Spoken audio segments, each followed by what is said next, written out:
Do you think just the humor itself was too much? Like, what did you think when Jimmy had to apologize for doing like the blackface Karl Malone? Like that, do you think that stuff like that could just get away with before that people can't get away with now? Like, what did you think about that? Well, we lived in a time where context was king. So there was Mm-hmm. a definite context. And if somebody did a character, whether it was Jimmy Kimmel or Jimmy Fallon, there was a context to it. So what was he doing or what were they doing? Well, they weren't doing blackface, they were doing a character.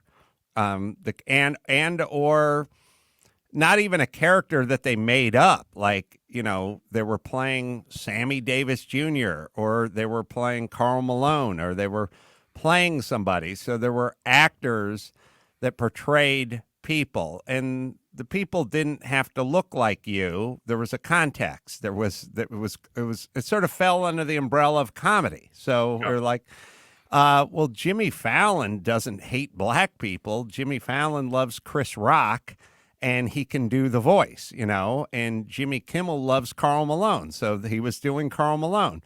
And back when there was a context, you know, famously, I think just recently, the New York Times, after they fired the staff writer 45 years, they basically said, we don't care about context anymore. The editor just said, the president or the editor in chief or whoever it was just went like, doesn't matter. Context be damned. And I'm like, well, isn't context everything, especially when you're talking about words or actions or deeds or characters? To me, it's everything, and we've lost context. So now there's no more Jimmy Kimmel's playing Karl Malone. It's Jimmy Kimmel is doing blackface, which is not an accurate representation of what we were doing. And by the way, we wouldn't have done it if that's what it was. no. We looked at it. A couple things. If we had a third guy on the Man Show who looked like Karl Malone, then he would have done Karl Malone. But we didn't have Yeah. that option.